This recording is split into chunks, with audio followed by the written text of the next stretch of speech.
धडामोडी post Kerala, तालुका पाटण, जिल्हा सातारा या डोंगराळ ग्रामीण भागातून आलेले श्री धुमाळ सर हे खऱ्या अर्थाने शिक्षण क्षेत्रातील दीपस्तंभ होते. प्रतिकूल परिस्थितीतून जिद्द आणि चिकाटीने त्यांनी MA BEd मराठी पर्यंतचे शिक्षण पूर्ण केले. त्याचबरोबर तंत्रस्नेही या क्षेत्रातील ज्ञान प्राप्त करून त्यांनी त्या क्षेत्रामध्ये अनेक बक्षिसी मिळवलेली आहेत. 13 जून 1994 रोजी त्यांनी आपल्या अभिनव शाळेत मराठी विषयाचे शिक्षक म्हणून कार्यभार स्वीकारला. तेव्हापासून आज तागायत म्हणजे तब्बल 31 मे 2000 म्हणजेच आजच 2025 पर्यंत त्यांनी 31 वर्ष अखंड निष्ठावान आणि कर्तव्यपूर्ण सेवा दिली. मराठी विषयाच्या अध्यापनात त्यांचा दांडगा अभ्यास, उत्तम अध्यापन कौशल्य, शुद्ध भाषाशैली, कविता लिहिणे आणि विद्यार्थ्यांमध्ये आत्मविश्वास निर्माण करण्याची क्षमता यामुळे ते विद्यार्थ्यांचे लाडके शिक्षक बनले. धुमाळ सरांचा वर्गाचा सलग 100% निकाल हा त्यांच्या अध्यापनाच्या शिस्तीचा आणि मेहनतीची ठळक साक्ष देतो. विद्यार्थ्याच्या मनावर मराठी भाषेचं प्रेम, त्यांनी निर्माण केलेलं सरांचं वर्गातलं शिकवण्याचं तंत्र, उदाहरणाची सहज मांडणी आणि त्यांचा साधा पण प्रभावी संवाद आज अनेकांच्या लक्षात. ते केवळ शिक्षक नव्हते तर एक मार्गदर्शक, एक मित्र, ते विद्यार्थ्यांसाठी आधारस्तंभ होते. त्यांनी अनेक विद्यार्थ्यांचे आयुष्य घडवले, काही शब्दांनी, काही सल्ल्याने आणि काही वागणुकीने. त्या सेवानिवृत्त होत आहेत, पण त्यांची शिकवण, त्यांच्या आठवणी आणि त्यांचे प्रेरणादायी व्यक्तिमत्व आमच्या मनात सदैव जिवंत राहते. सर, आपल्या सेवानिवृत्त जीवनासाठी हार्दिक शुभेच्छा. आपल्या पुढील वाटचालीस उत्तम आरोग्य, समाधान,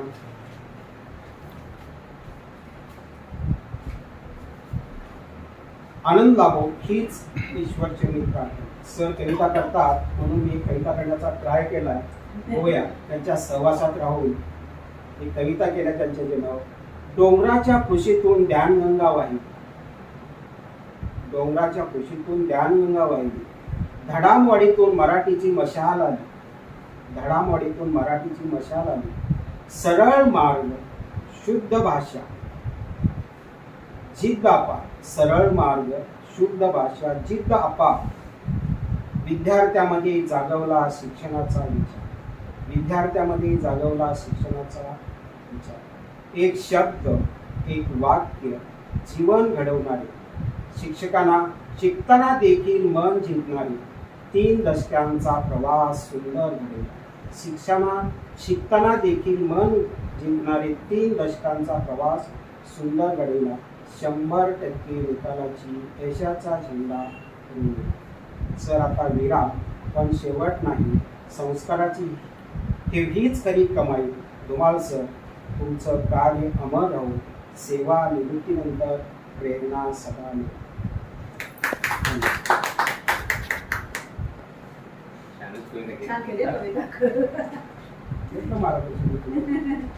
मराठी सर तयानंतर पाठिंबा तुमचे विचार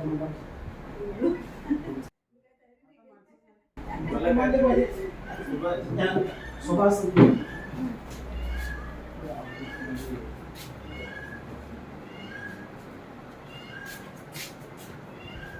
नमस्कार सर. आज तुमची सेवेची 21 वर्ष पूर्ण झाली आहे.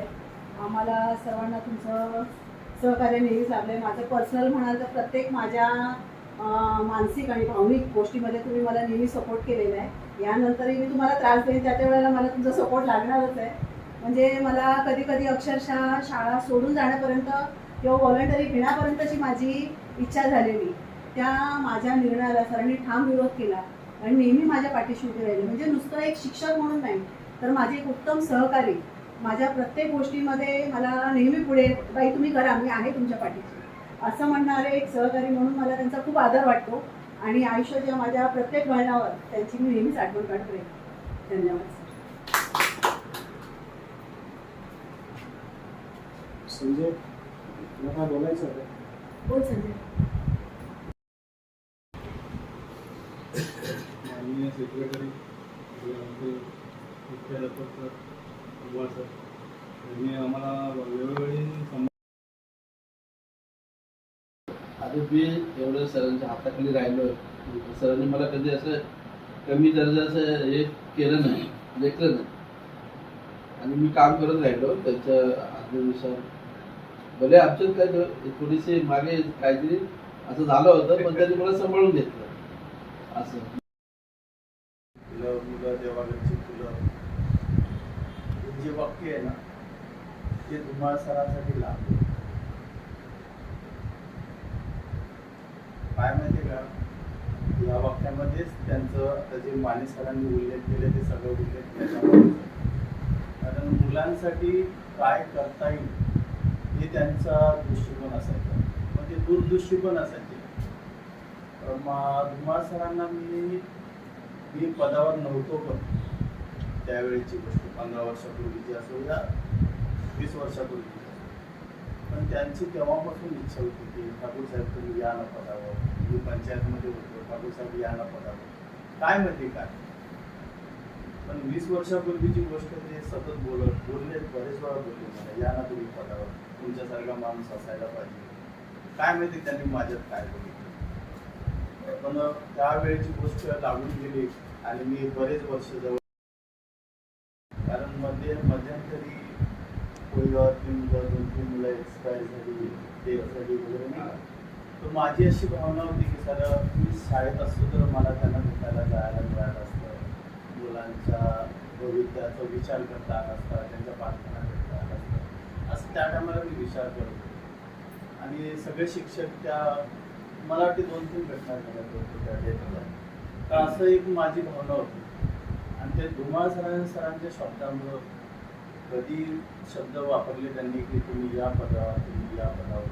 आणि 5 वर्षापूर्वी पदावर आलो होते शाळेत, त्यांना जास्त आनंद त्यांना झाला, मला असं वाटतं सगळ्यांनाच झाला आनंद. पण धुमाळ सर माझ्याविषयी काय मध्ये त्यांनी काय गणित केलं होतं मी आत्ताचं नाही सांगत आहे. धुमाळ सर आत्ता माझ्याशी एवढं बोलतात, चालतात, बऱ्याचशा गोष्टी मला त्यांनी शेअर केल्या, सगळ्या काही गोष्टी सांगितल्या, पण त्यांची भावना तेव्हापासून होती की ठाकूर साहेब तुम्ही याच नाही, शाळेच्या पदावर याच नाही. माहिती नाही काय गणित आहे.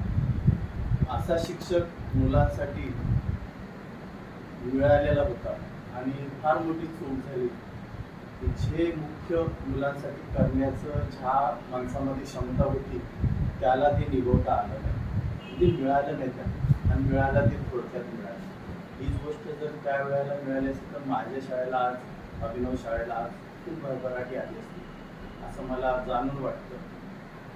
आणि मग जाणून वाटतं म्हणजे झालंच असतं त्या. बरोबर आहे. आज ज्या गोष्टी थोडक्यामध्ये 6 महिन्यामध्ये होऊ शकल्या, एवढ्या चांगल्या चांगल्या गोष्टी झाल्या, हे जर पद त्यांना पहिलंच मिळालं असतं ना, आज शाळेची अवस्था नसते. ते धुमाळ सरांसाठी बोलतो, कारण त्यांचं जे काम आहे ना खूप चांगलं. मुलांमध्ये कसं मिसळून खायचं, मुलांना कसं कव्हर करायचं, कोणाचं चुकलं तर त्यांना कसं समजावून सांगायचं की तो म्हणजे निराश नाही झाला पाहिजे, तो चांगला राहिला पाहिजे. चांगल्या गोष्टी असतात, आपला भरपूर खर्च बी होतो, बऱ्याचशा गोष्टी असतात, पण असा सर होणं आहे ना थोडं कठीण असतं. बऱ्याच शाळेमध्ये असतात सर लोक. धुमाळ सरांची भावना वेगळी आहे. त्यांनी शाळेतल्या मुलांसाठी शेवटच्या पिरियडमध्ये पण थोडंसं हे झालं की शाळेच्या मुलांसाठी त्यांनी क्लासेस चालू केले. काय म्हणजे मुलांच्या भविष्यासाठी, म्हणजे पुढं काय करता येईल, मुलं आणखी कशी चांगली करता येईल, मुलांना पुढचं ज्ञान कसं देता येईल, त्या सगळ्या गोष्टी त्यांच्या दिमागामध्ये आहेत आणि होत्या. असे सर आज आपल्या शाळेतून रिटायर होत आहेत. मी असं म्हणेन की शाळेसाठी आतापर्यंत तुमची तगमग होती ती पुढे ती अशीच राहू द्या. माझी खरंच विनंती आहे. आणि अशी सत्कार मूर्ती आज आपल्यातून जात आहे, रिटायर होत आहे.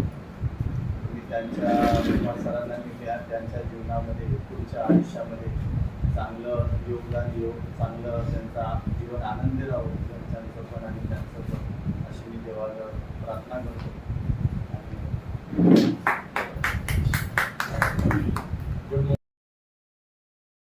हे लोक माझा असा विचार करत असतील, कारण प्रत्येक व्यक्तीचा विचार करण्याची पद्धत वेगळी आहे.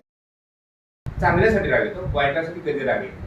चांगला असलं ना चांगल्या तिथं राग येतो. का राग येतो तर जेव्हा समोरची परिस्थिती बघितल्यानंतर असं वाटतं की अरे काय आहे, आपण जन्माला आलोय. कारण मी त्यातूनच जन्माला आलोय, कारण मी शिळं अन्न खाल्लेलं आहे, शिळी भाकरी खाल्लेली आहे. अगदी मी पोस्ट ग्रॅज्युएशन झालो ना त्यावेळेला मी भात खाऊन जातो. सकाळी भात खायचा आणि संध्याकाळी भाकरी तर मी 5-6 वर्ष खाल्लीच नव्हती, कारण आईने जेव्हा भाकरी बनवली असेल ना तेव्हा मी झोपलेलं असायचं. सकाळी 7 वाजले ना की बॅग घेऊन कॉलेजला जायचो. कॉलेज मात्र मी मस्तपैकी आयुषमध्ये केलेलं आहे. आयुषमध्ये म्हणजे ड्रेस एकच असणार आहे, तोच ड्रेस कायमचा. पण तो असं कोण म्हणणार नाही की याच्याकडे एकच ड्रेस आहे. कारण जो शर्ट असायचा ना तो जाताना वेगळा कलर असायचा, येताना बसमध्ये बसले की तोच काढायचा, उलटा घालायचा. अशा पद्धतीचा मी शर्ट शिवला होता. शर्ट एकच, पण लोकांना मात्र कधी वाटलं नाही की याच्याकडे कपडे फक्त ड्रेस एकच आहे. म्हणजे कॉलेज मात्र खूप चांगलं केलं आणि तेव्हापासून एक भावना मनात निर्माण झाली होती की बरेच लोक मी पाहिली होती.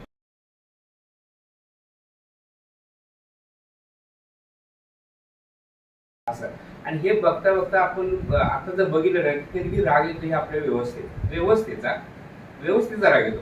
व्यवस्थेनं असं करायला हवं होतं. आपण ज्या एखाद्या माणसाला तसं बोलावं लागतं ना, हा यानं मी बऱ्याच लोकांचा वाईट झाला, खूप अनुभव घेतले की आपल्या सचिवासारखी अपवादात्मक ओळख आहे की आपल्या बाजूने ते ठामपणे बोलते ते पण ते आता बोलते ते त्यांनी मगाशी बोलताना पण दाखवलं. आणि याच्या अगोदर आम्ही असा अनुभव घेतला ना की आम्ही एखादा विचार मांडला ना की तो कचऱ्यात टाकून दिला जायचा. डायरेक्ट सांगितलं जायचं तुम्ही मुलं गोळा करायला निघाला ना जा घरी. मला तर सांगितलेलंच आहे. किंवा मीटिंग लागली ना तर तुम्हाला तुम्ही लगेच घरी निघून जा, कारण मीटिंगमध्ये मी बोलायचो ना. बोललेला माणूस कधीही आवडला नाही. म्हणजे आपल्या व्यवस्थेला आपल्याला कोणाचं नाव यावेळेला काही घ्यायचं नाही, मी व्यवस्था म्हणतो. तर हे मी पहिल्यापासून अनुभवलं होतं. म्हणजे आजच मी असा नाही. आणि मी बऱ्याच अंशी बरीच भाकीतं काय काय केलेली आहे. अगदी आपण आज मला विचारणार सर आपल्या शाळेचा रिझल्ट किती लागतो. बघा मी किती समज आता जरी तुम्ही त्यांना विचारलं ना तो माणूस जे रिझल्ट सांगतो ना तसा रिझल्ट लागतो आतापर्यंत चालू. त्यामुळं मुलांच्या मध्ये किती आणि कितपत आतमध्ये शिरायचं हे आपल्याला कळायला पाहिजे. काही गोष्टीसाठी 2 हात लांब राहायचं असतं, मग काही गोष्टीसाठी त्यांच्या हृदयातच शिरायचं असतं. हे जेव्हा आपण करू ना तेव्हा मुलं आपली होती. मला पण सुरुवातीला तीच भीती होती, कारण मी ज्या वेळेला आम्ही काय करायचं तरी अभ्यास करायचं ते फटवायचं. म्हणजे संस्थेची लोक पहिल्यापासून ते आतापर्यंत खूप चांगली मिळाली का कधीही संस्थेने आपल्याकडं जास्त म्हणजे असं हस्तक्षेप केला नाही. आता जी काही मुलं वाढलीत ना त्यांच्या विचारातूनच वाढली. आपण साहेबांनीच सांगितलं बरोबर ना आपल्याला सर्वांना की मी तुमच्या पाठीशी, कोण काय बोललं तर मी पुढे येतो, कारण तुम्ही वाईट करत नाही. आणि आपण खरंच वाईट केलं नाही. आणि दुसरी गोष्ट खास सांगायची म्हटलं ना तर ठाकूर साहेब इथे महिला वर्ग आहे ना, म्हणजे आता जो महिला वर्ग आहे तो उन्हात आणून फिरले आहे. मला त्या दिवशी फार आम्हाला वाईट वाटायचं. उन्हात आणून महिला फिरायच्या, आम्ही दोघं फिरतो तो भाग वेगळा, पण महिला जेव्हा फिरतात आणि कुठे ते PMG कॉलनी आहे ना त्याच्या पलीकडं राईट बाजूला तिथे तर तुम्हाला सांगतो या टोकाला म्हणून बसला ना तर ती खाली कोळी गावापर्यंत ना अशी एक लाईनच्या लाईन आहे. त्या लाईनमध्ये कुठं चुकला तर भेटणार सुद्धा नाही. अशा ठिकाणी आम्ही जाऊन आलो. मुलं मिळाली, फक्त आपण काय झालं की त्याचा फॉलोअप जास्त घेतला नाही. फॉलोअप घेतला नाही म्हणजे आपण जेव्हा आम्ही असं केलं ना की तेव्हा निर्णय ढिले झाले. थोडंसं उशीर झाला आणि त्याच्यामुळे थोडंसं हातातून आपल्या काही गोष्टी गेल्या. आता जे गेलं ते गेलं, पण आहे त्यामध्ये पण आम्ही पूर्ण समाधानी आहे. आता आणखी यापेक्षा मला वाईट वाटते या गोष्टीचं की खरंच हा क्षण मला वाटतं तुम्ही माझं स्टेटस आता बघितला असेल मी टाकले त्यामध्ये हे सूर्यनारायण आज उगवलंस का असं वाक्य टाकले त्यामध्ये. मी त्याच अर्थाने टाकले की आजचा दिवस यायलाच नाही पाहिजे होता असं मला वाटतं. पण म्हणजे नियतीच्या पुढे कोणालाही जावं लागेल, कारण नियती म्हणे तेच आपल्याला मान्य करावं लागतं. आणि म्हणून ठाकूर साहेब, तुमची जी विचारशैली आहे ना ह्या अशीच कायमस्वरूपी ठेवा, जेणेकरून आपण जी वाचवतो, आपण वाचलो नाही, आपण वाचवतो, बरोबर ना? आपण वाचलो नाही, आपण अजून सुद्धा म्हणजे त्या खड्ड्यामध्येच आहे, त्यातून वर अजून आपण आलेलो नाही. कित्येक लोकांचे मी बोलणं ऐकलं होतं, कित्येक लोक की नाही असंच होणार, हे तसंच होणार. आमच्या साहेबांचे तर किती काही बोलणं आहे की जो असा होईल का, तो तसा होईल का, तो जाईल का, तो गेला पाहिजे. मला सांगा, मला वाटतं आज 9 महिने बरोबर झाले, बाई माझ्या तोंडून त्याच्यावर शब्द ऐकला का आता सरप्रोमध्ये कोणाचं नाव देऊया. आम्ही खरंच कोणाचं नाव आमच्या डोक्यातच विचार नाही. लोकांनी सरप्लस होऊ नये, उलट आम्ही सरप्लस जे लोक झाले त्यांना फुलं दिली तर आम्हाला नाव सर्वात वाईट बघ. आणि असं व्हायला नको होतं.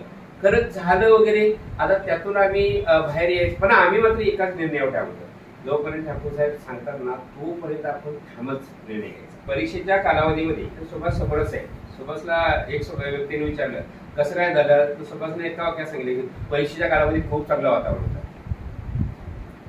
सुभाष फोन ठेवला आणि समोरच्या माणसानं विचार करायचा, म्हणजे त्या माणसाची अपेक्षा काय होती माहितीये का, आमच्या हातून काहीतरी घडावं, मोठं काहीतरी व्हावं, आम्ही त्यात सापडावं, पण आम्ही त्यात सापडलो नाही. आणि न सापडल्याचं कारण फक्त पाटील आहे का?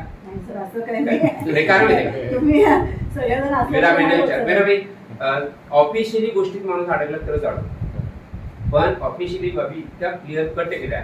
मी अगदी पुढेही सांगेन, म्हणजे माने सरांना विनंती परत करेन, माने सर इथून पुढे सुद्धा 100% पाहिजे विश्वास ठेवा, डोळे झाकू ना, नाही डोळे झाकून त्यात संजयची साथ आली ना तर प्रश्नच नाही, तुम्हाला कुठलंही संकट येणार नाही.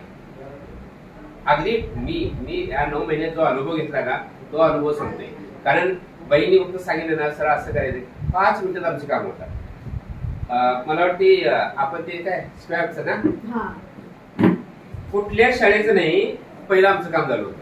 अजून काही नोटीस आहेत बघा, माझ्याकडे आज मी स्क्रीनशॉट काढून ठेवले ते. अजून काही शाळेत ते इन्स्पेक्टर प्रत्येक वेळेला ते ताशिले होतात त्यांच्यावर.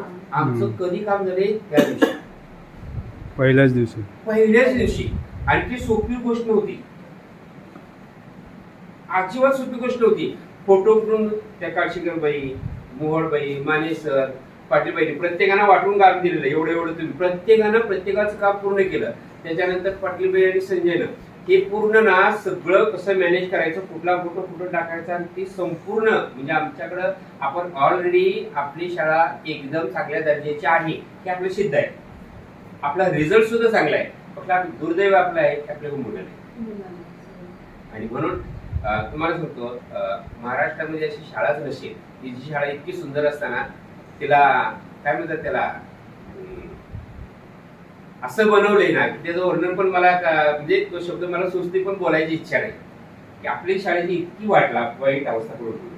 आणि ही कुणी करून ठेवली नाही, आपल्याच लोकांनी. आणि त्यांनी का केली यांनी प्रश्न विचारले नाही. यांनी प्रश्न विचारला असताना हे सगळं भेटलं असतं. आणि म्हणून मला सांगतो ना की प्रश्न विचारणारी माणसं जर असतील तर हे काम होतं. हे काम तुम्ही म्हणताय ना आम्ही नाही केलं, हे काम तुम्ही केलं. तुम्ही जर नसता पाठीमाग आम्ही किती वेळा 2-3 वेळा त्याच्यानंतर आम्ही पण नैराश्यामध्ये गेलो होतो. सगळ्यांनी इथे बसलो होतो, सर्व लोक इथे बसलो होतो. आता आपण पुढे काय करायचं? आमच्या हाताला मुलं आली होती, ती मुलं सोडायची की घ्यायची? बरे, यातून आम्ही बाहेर निघतोय ना, परत आम्हाला त्या संचवाडीचा धक्का बसला. तो तर फारच वाईट होता, वाईट आहे. आणि त्यातून आपण बाहेर निघायचं. आणि म्हणून हे करायचं असेल, कारण सर्वात काय माहितीये का, मी रिटायर होतोय किंवा उद्या मनीसर रिटायर होतील किंवा अजून कोण पुढे रिटायर सगळेच होणार आहे. हा दिवस सगळ्यांचंच नशीब आहे, बरोबर की नाही? पण तो असा दिवस असावा की ही शाळा राहिली पाहिजे. कारण आम्हाला रिटायर झाल्यानंतर कधीतरी आम्ही पाठी टेकत नाही, ते यायला पाहिजे अर्जुन ठाकूर साहेब कुठे आम्हाला भेटायचं आहे, बरोबर ना? ही भावना आमच्या मनात आहे आणि म्हणून ही शाळा टिकली पाहिजे. नाही तर आता माझं काम झाले, आता शाळा उद्या बंद पडली तरी चालेल, अशी भावना योग्य आहे का? आणि म्हणून बरं सांगतो की जास्तीत जास्त शाळेच्या सगळ्या गोष्टी दर्शनी भागात आहेत. फक्त दर्शनी भागात एकच गोष्ट आहे की आपल्याकडे मुलं नाहीत. मुलं का नाही तर त्याचं कारण व्यवस्थापन अगोदरच दिले आहे. मी त्यांच्याकडे पत्र दिली आहे माने सर, तुम्हाला माहित असून सांगतो, दोन्ही पत्र दिले आणि प्रश्न असा उपस्थित केलाय. इथं माणूस 0 म्हणतोय, इथं 3 म्हणतोय, तर 0 म्हणणारा माणूस 3 कसा दाखवतो? एवढा प्रश्न विचारला ना की सगळ्याच गोष्टी भेटणार. बघा ना, आता समजा आपण एवढे जण आहे, इथं 100 माणसं असू काय आणि 2 माणसं असू काय, 1000 माणसं असून उपयोगच नाही. तो टिवल्या बॉले करत बसले असते. तुम्ही मला सांगा ना, तुम्ही मी काय काय बोलतोय सगळे बारकाईला ऐकत बसलाय, बरोबर आहे ना? कारण मी फक्त शाळेच बोलतोय. आणि म्हणून तुम्ही काय ऐकता? तुमचं मन इथंच आहे. आणि म्हणून म्हटलं, मन करारे प्रसन्न सर्व सिद्धीचे कारण. सर्वात महत्वाचं काय माहिती का? प्रसन्न मन पाहिजे. खुर्चीमध्ये बसलाय, इकडे बघतोय, इकडे बघतोय, इकडे कोण आला, इकडे कोण आला. आम्ही ना, म्हणजे तुम्हाला समजा आमच्या रक्तातच भेटले या गोष्टी, आम्ही त्या सोडून पण दिल्या. बघा ना, माणूस आला म्हटलं ना, या शिपाईला विचारा, आला की माणूस शिवाय झाला. सुभाष, या 9 महिन्यामध्ये माझ्या तोडून काय तुला नाही. कारण आमच्या पहिल्यापासून धोका आहे. कोणतंही काम छोटं नसतं, कोणतंही काम छोटं नसतं. मग छोटं काम कोण करतं असं म्हणतात. समजा टॉयलेटमध्ये जाऊन पाणी मागणं, तुम्हाला माहितीये का हे छोटं काम नाहीये.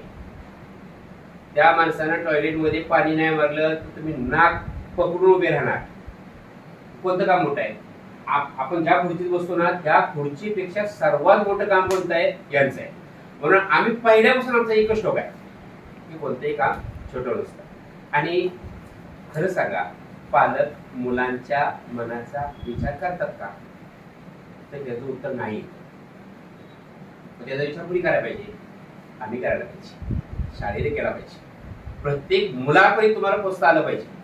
आम्ही मुलांच्या पर्यंत का पोचलो पाहिजे? तुम्ही कुठल्याही मुलांना जाऊन विचारायचं, बारीक सारीक कुठल्याही मुलांना विचारायचं. तुम्ही एखाद्या वेळी म्हणणार नाही सर 7व्या 8वीला शिकवतात, 5वीला तुम्ही बघा, 5वीचं मुलगा पण नाव आपलं घेणार.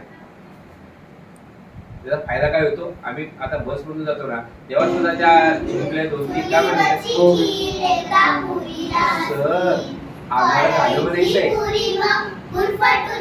पालक सुद्धा काय का आपण एवढं काळाने बोलत होतो माहितीये का? मला अजून सुद्धा ना त्या गोष्टी राग वाटतो. का माहितीये का? काय आपण केलंय ते पालक काय म्हणतात, सर आम्हाला तिकडे जावं वाटत नाही, आमची मुलं इथे शिकली पाहिजे, त्या पालकांना वाटतं. आणि आपण काय केलं? शाळा बंद केली. प्रस्ताव मुलं असताना दिला. हा दिला कोणी? आता तुम्हाला सांगतो, महाभारतामध्ये सुंदर गोष्टी आहे. तुम्ही महाभारतामध्ये गेला, सुंदर गोष्टी आहे. अर्जुनाकडे सर्व शस्त्र होते. मग मला सांगा त्याने कर्णावर का वापरले? कारण कर्णाला एकच वाटत होतं की माझ्यासारखा धनुर्धर कोणच नव्हता आपल्या कर्णासारखा. आपल्या कर्णाला काय वाटलं माहितीये का? माझ्यासारखं कोणच नाही. पण त्याला कवच संस्थेत होतं. खरी गोष्ट सांगतो मला, त्या कर्णाला सूर्यदेवाचं कवच होतं आणि आपल्या कर्णाला संस्थेचं कवच होतं. आणि त्या कवचा पाठीमागे लपायचा. आम्ही किती तरी आघात केले. अगदी तुम्हाला म्हणजे मी आणि मेजर सरांनी तुम्ही सकाळी 7 वाजता यायचं तरच आम्हाला बोलायचं. हाय कोणी हिंमत केली होती मला सांगा? आम्ही बोललो. 8 दिवस माणूस रेग्युलर आला. आणि मग कर्ण आणि अर्जुनच्या युद्धामध्ये जेव्हा अर्जुन बोलतो की देवा तू माझ्याबरोबर आहेस, मला खात्री आहे मी निवांत बसलो तरी मला कोण मारणार नाही. पण देव सांगतो समोर कर नाही. त्यांनी बरीच शस्त्र सोडली, जशी आपल्याकडे शस्त्र सोडली आणि आपली पंचायत करून टाकली ना, तशी मोठमोठी शस्त्र सोडली. देवाने स्वतःच्या अंगावर घेतली. मग आता बरीच लोक त्यांनी महाभारताचं चांगलं वाचलं असेल त्याच्या लक्षात येईल. ज्या वेळेला युद्ध संपल्यानंतर अर्जुन त्या रथातून पहिला खाली उतरतो. कृष्ण बोलतो अर्जुन तू पहिला खाली उतर. पहिलं काय व्हायचं? पहिला देव खाली उतरायचा आणि अर्जुन नंतर उतरायचा. पण युद्ध संपल्यानंतर ना कृष्णाने सरळ सांगितलं की अर्जुन तो पहिला खाली. का देवाज सांगतो तेवढं. अर्जुन खाली उतरला आणि देव खाली उतरल्या संपूर्ण रथ जळून गेला. का? कारण त्या कर्णाने एवढी शस्त्र टाकली होती ना, ती देवामुळे थांबली होती. जसं आपली शाळा थांबल्या ना, ते साहेबांच्या प्रयत्नामुळं बरोबर ना. आम्ही कार्यकर्ते, कृतीतूनच दिसते ना. आम्ही कार्यकर्ते, कारण कृष्ण पाठीमागे असेल ना तर सगळ्या गोष्टी क्लिअर होतात. म्हणून वाईट गोष्टीमध्ये मन लगेच जातं, चांगल्या गोष्टीमध्ये मन जावत नाही. आणि म्हणून ज्या वेळेला अंधार पडेल, चोर येतील, लुटारू येतील, आपल्याला घेरतील, किंवा रस्ता तुमचा हाच काढलेला भरला असेल, तर अशा वेळेला तुम्हाला मार्गदर्शकाची गरज असते. आणि तो मार्गदर्शक चांगला असला ना, या सगळ्यातून तुम्ही बाहेर नक्की पडणार. आणि म्हणून या चक्रव्यूहातून बाहेर पडण्याकरता साहेबांचं खरंच मी कौतुक करतो. आपण बाहेर नाही पडलो, पण चक्रव्यूह भेटतोय आपण. बरोबर आहे. आपण 30 सप्टेंबरला जर आपण भेटला ना, की आपण यशस्वी झालो म्हणून समजूया. आणि मला वाटतं एवढं आम्हाला खूप सहकार्य केलं, इतर लोकांनी तर खूपच सहकार्य केलं, आणि आमच्या लोकांनी तर खूप सर्वात महत्वाचं काय माहिती का, आम्ही कधीही पद महत्वाचं नाही म्हटलं, आम्ही सर्वात निष्ठा महत्वाची म्हटलं. आणि म्हणून मला वाटते सुभादादाला नक्की माहिती असेल, आम्ही 10वीच्या वर्गात बोलून सुभादाला सांगितलं होतं. सुभादादा लाजत होता यायला. मला वाटते माने सर, पाटीलबाई आणि काशीकरबाई, मोहडबाई, आम्ही सर्वांनी मिळून साहेबांचा सत्कार करण्याकरता काही गोष्टी आणल्या होत्या. साहेबांनी आमचं ते नाकारल्या, पण आम्ही हरलो नाही. आमच्या गोष्टी नाकारल्यामुळे आम्ही नाराज नाही झालो. पाटीलबाई फक्त म्हणजे सर काय करूया, मी फक्त एकच सांगितलं, बाई कोणतंही काम छोटं नसतं, हाय त्याला. आणि बरोबर 10वीचा कार्यक्रम आला ना, की त्या कार्यक्रमात आपण तो साहेबांनी घेतलेला ड्रेस, बरोबर का नाही, एका मोठ्या माणसाला दिला, छोट्या नाही माणसाला. का? त्यांना किती आनंद वाटला. आणि म्हणून तुम्हाला जर काम करायचं असेल ना, तर छोटं मोठा हा कुठलाही मुद्दा समोर नाही आला पाहिजे, कुठलाही युगो समोर नाही आला पाहिजे. सगळे आहे ते आपल्यासारखीच आहे, सगळे आहे ते आपल्यासारखीच आहे. मला वाटते मी डिपार्टमेंटचा एक अनुभव सांगतो, संजू दादाला नक्की माहित असणार आहे. सहज नुसता एका वाक्यामध्ये तो माणूस मला बोलला, काय भेटायचं आहे. कोणाला भेटायचं आहे? सरांनी भेटायचं. कोणत्या सरांना भेटायचं आहे? प्रश्न बघा, शिपाईचे प्रश्न. मला माहिती होतं शिपाई जरी असला तरी त्याचं मन मोठं असणार आहे. म्हणून पुढे काय बोलणार, तुम्हाला काय म्हणायचं आहे? नाही पण तुम्ही आज का चाललाय? म्हटलं त्या बाईला भेटायचं आहे. कोणत्या बाईला भेटायचंय? म्हटलं त्याचं नाव माहित नाही. मग मी मागे फिरलो. एवढे प्रश्न माणूस जर विचारतो नक्की काहीतरी अर्थ आहे. तुम्हाला नेमकं काय म्हणायचं? तो मला इथे एंट्री करा. हे वाक्य बाई पहिलेच ओढलं असतं तर एवढे तरी प्रश्न विचारलेच नसते ना. मी त्याला सांगितलं, अरे म्हटलं विचारातून माणूस छोटा होतो, कामातून नाही. तुमचा विचार छोटा आहे, मला वाईट वाटले तरी चालेल, तुमच्यासाठी जोपर्यंत माणसं आहेत ना तोपर्यंत कोणाच कल्याण होणार नाही. शेवटी तो माणूस परत बाजूला येऊन आम्हाला सांगायला लागला, सर माझी स्वतःची शाळा आहे, लास करू नका, स्वतःची शाळा असेल. मला म्हटलं सर तुमचा मला विचार खूप आवडला की तुम्ही मला जागा केलं, कुठल्याही माणसाला कमी समजायचं नाही. म्हटलं तुम्हाला कमी लोक समजत असतील, पण आम्ही समजत नाही ना, कारण तुम्ही इथे बसलाय, तुमच्या इथे एंट्री करायची ना, तुम्ही सांगायला पाहिजे ना एंट्री करायची. एका वाक्यात समजायला संपलं. माणूस चुकीचा म्हणतो ना, उत्तर चुकीचं आहे. म्हणून नेहमी चांगलं बोलूया, चांगलं राहूया, चांगलं वागूया आणि शाळा अजून वाढवूया. ठाकूर साहेबांना मी शब्द देतो, कधी गरज कधी लागली तर आमच्या सरकारला सांगा, आम्ही मदत नक्कीच करू. बरोबर आहे. आणि एवढी तुम्ही सुवर्ण संधी दिल्याबद्दल परत एक वेळ धन्यवाद देऊन आमच्या सर्व स्टाफचं सर्वांचा आभार मानतो. हा मोठेपणा दिल्याबद्दल सर्वांना परत एक वेळ धन्यवाद.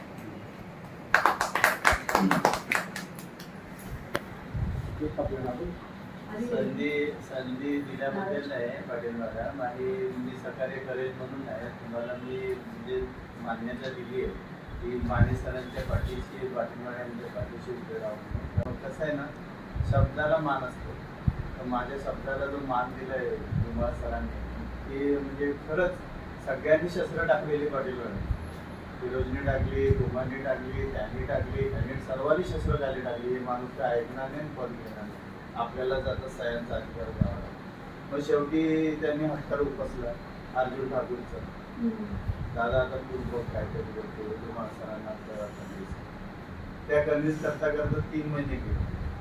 त्यांनी शब्द दिला मला पहिल्याच महिन्यामध्ये, ठाकूर साहेब मी तुमच्या शब्दाला मान देतो, मी घेईल योग्य वेळेला सांग. आणि त्या योग्य वेळ म्हणजे 3 महिने पार पडल्यानंतर त्यांनी स्वतःला काढलं. म्हणजे मी मागाशी तेच म्हटलं ना, हा माणूस म्हणजे कसं आहे, याचा दूरदृष्टिकोन वेगळा आहे, वेगळा विचार करतो आणि ते मुलांच्यासाठी करतो. जर नाहीच घेतलं असतं ना तर आज मुलांचं बी लय नुकसान झालं असतं. आज हे नाही असतं. त्यांचे थोडंसं- विचार खंबीर आहेत, म्हणजे हां. त्यांच्या विचारांचे ते खंबीर राहतात म्हणजे. असं सर्व. एकदा पुरीला